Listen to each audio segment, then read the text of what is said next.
Well, happy Bulletproof Monday, everyone. It is Susan Sly, and on Mondays, I do free live coaching and training to help you become bulletproof in life and in business. And let's face it, life can be challenging at times, business can be rough, and at the end of the day, you have got to be resilient. So these Bulletproof Mondays are when I show up at the same time every single week, which currently is 2 p.m. Pacific, but is shifting next week to 1 p.m. Pacific to help you become bulletproof in your life and your business. So today's topic is how to get things done when you don't feel like it. So have you ever felt like, hey, you just don't want to do something and you know you've got to do it, and it's like, oh, maybe it's making phone calls, maybe it's doing follow-ups, maybe it's dealing with your taxes or whatever it is.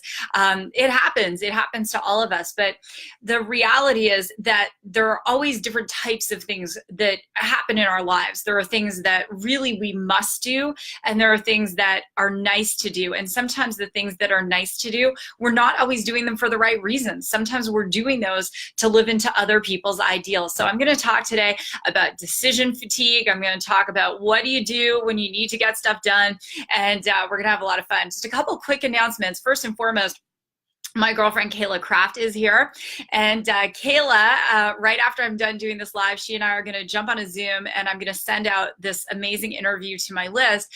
Kayla's got an event, Mommy Millionaire, and it is this weekend in Newport Beach, California. I'm going to be keynote speaking on Sunday morning. I'm so excited. Kayla is crushing it with her podcast, her vision. So definitely check it out. Kayla, if you want to go ahead and post the link in the chat, that would be amazing. And I am just so proud of her. She's incredible. Also, I am going to be doing Sales Nirvana in Las Vegas on Friday, the 7th of December. And this event is where I teach you NLP, neuro-linguistic programming, same stuff as Tony Robbins. This is where I teach you how to use NLP in business. So not only am I going to teach you how to deeply connect with people, I'm also going to teach you how to use the perfect presentation formula, something that people don't want you to know, the same stuff that the top stage trainers and salespeople use to help you crush it. Emmy award-winning actor Riel Andrews is going to be there training. It's going to be amazing, and you can get tickets for only $97 at salesnirvana.com. It is a business event, so please just know you can write it off. Definitely check it out. I am so excited. I always tell you guys on Mondays a little bit about what's going on in my personal life. I just got off a meeting, an investor meeting for a company that I am working with, and this company is an artificial intelligence company. And Tony Robbins, Peter Diamandis, they're saying, hey, if you want to make money, invest in AI. And how many of you would have loved to have been in that friends and family round in Apple when they were first raising that money? And by some accounts, if you had invested about $800 then, so that'd be worth around 8,000 now, that could be worth as much as like $400 million. The reality is the average person doesn't get to invest in startups because they don't find out about them. So I've been asked to be the chief communication officer of a Silicon Valley and Phoenix-based startup. Last week, we were with the governor of Arizona. We're just closing out this friends and family round. I'm so excited. Friday, we brought in 500,000 in investments. Today, it's already 250,000. And as soon as we get our cap, we're about $1 million away. Then we're closing the round. And the next round is only for venture capitalists. So the thing that I'm so lit up about today is that the friends who I have invited to invest, they get to invest in an amazing startup. It's incredible technology. And the fun thing that's going to be available to them is a lot of AI startups. Ring was just acquired for $1 billion. Another one of our peer companies just did a Series C and went to $2 billion. So for our friends and family investors, hopefully, no guarantees, they're going to have some great returns. So I'm super excited. Just came off that meeting. And now I'm ready to roll and help all of you. So there are times in our lives where we've got things to do and we just don't want to do them. How many of you have had a time like that? Hey, Charles, it's great to see you. How many of you have had that, or you're having that right now? And here we are, 8 weeks left to go in the year. Let's contemplate that. That's not a lot of time.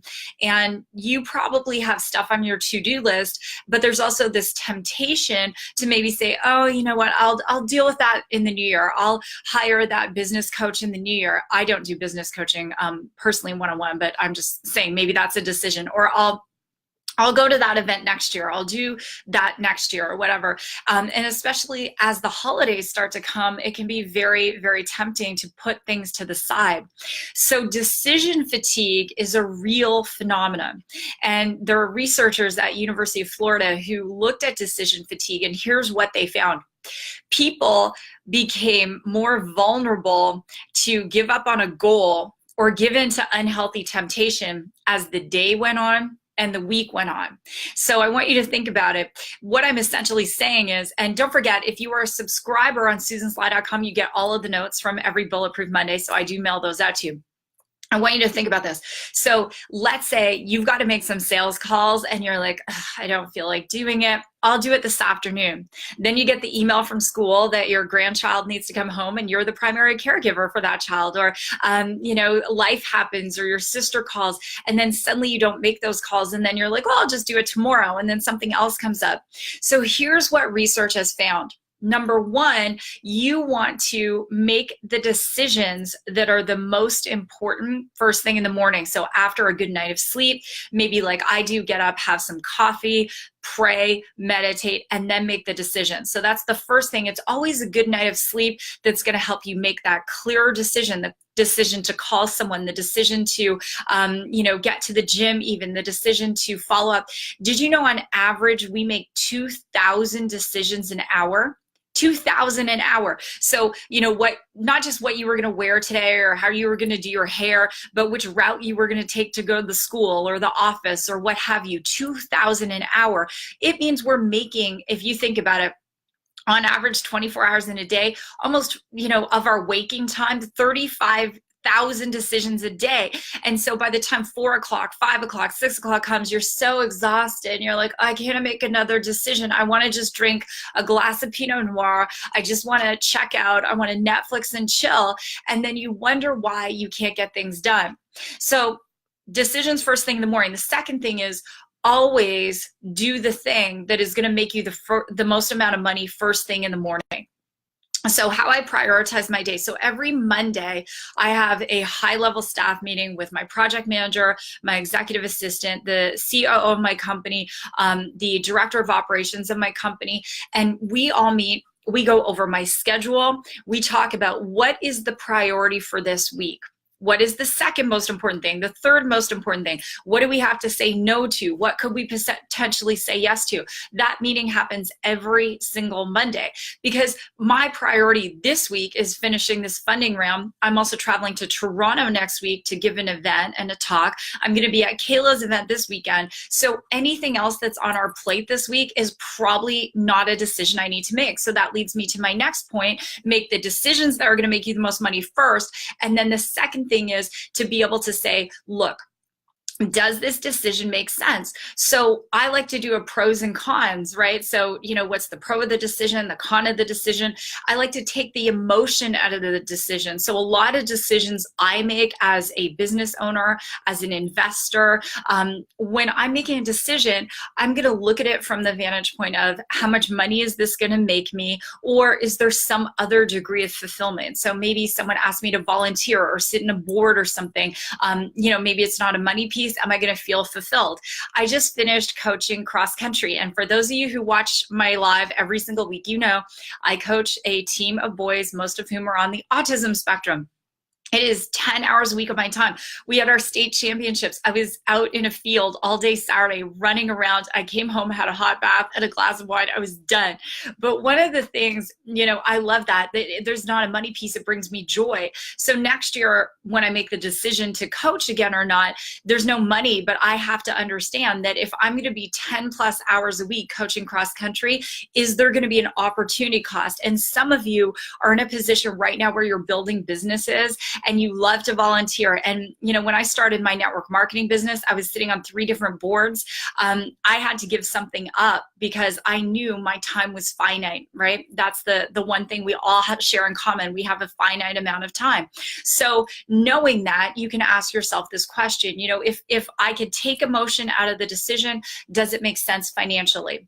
The next thing in relation to that is, could you let go of what other people think?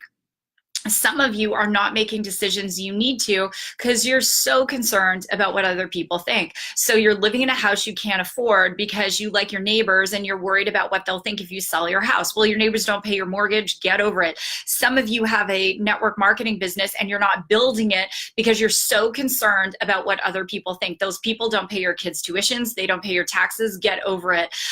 Someone said to me, I need you to call someone because they don't get what you're doing, blah, blah, blah. And I said, no, I don't. That person doesn't pay my bills. I really don't care. I really didn't. And, it's funny because I ran a 1,700 person beta test. And in that test, 86.4% of people lost weight the first week. And one of the people who was this person wanted me to call this person.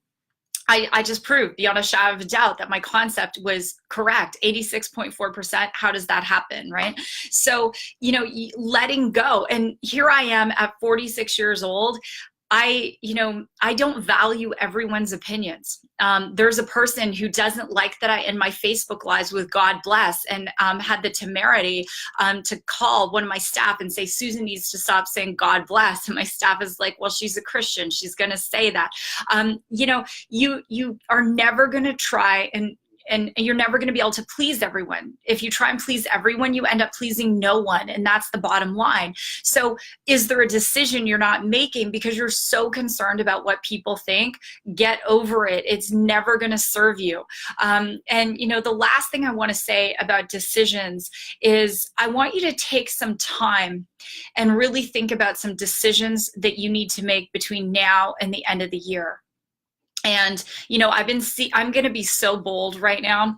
A recession is coming. The market downturn is already happening. It might get a little spike after the midterms in the US. Who knows? Some analysts say 6 to 12 months away. Some people say now. It's coming.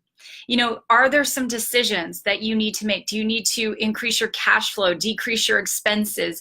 Do you need to get a new accountant? Do you need to get some tax software? Do you need to, maybe you're going to pay some taxes in the new year. Maybe you need to get some business expenses going. What are some things you need to do? Top up your retirement fund. I don't know. But one of the things I did, and my inspiration for this week's live, was that I sat down a couple weeks ago and I said, I was traveling. I was in Ottawa, Canada, and I had one of those quiet moments in the hotel, and I took out my notebook and I said, what are some decisions that I really need to make right now? And if it's only about, as Vince Lombardi used to say, God, family, football, if it's only about God, family, business, are there some things I need to let go of? Are there some, opinions I need to not be concerned with? Are there some decisions I need to make in order to set my family up for financial success? And the moment I did that, guys, I made that list of decisions. I prayed over them. I had this willingness that I was willing to make those decisions. Honest to goodness, that in that moment, that's when I got the offer to come work with Radius as CCO. Our CTO, he turned down jobs at Instagram, Google, the list goes on and on and on. But I get to come and work with this company because I was so willing to lay this stuff on the altar. And I'm emotional today. It's visceral for me. When I say I love you guys, I really, really mean it. The person who criticized me for saying God bless is like, you say you love people. I actually love people. I do. I'm one of those freaks. I love people. I do. You can't do the work in Southeast Asia rescuing kids or work in a prison or do anything without inherently having that loving heart. And I really love people and I love all of you. And I know you've got some tough decisions to make before the end of this year. And, I would just encourage you to make those decisions and be done with them. I love this time of year teaching organization because it's an amazing time to clear the decks. Are there conversations you need to have, restructuring of your finances, investments you you need to make? Are there things you need to do between now and December 31st? Ordinary people will wait until January 1st and never do it. Extraordinary people will clear the decks now. So I encourage you to make those tough decisions. If you would like today's notes, just go over to www.susansly.com. As an added bonus, I'll give you the notes, but I'm about to do an interview with Kayla. She's a millionaire. She's a mom. She's an Instagram influencer. She's amazing. And I will send you that interview as well. So with that, I love you. I'm not apologetic. I really do love you. I love you. God bless. Go rock it. I will see you next Monday at our new time, which is going to be I have to backtrack, at 1 Pacific next Monday. All right. Goodbye. God bless. And I'll see you next Monday.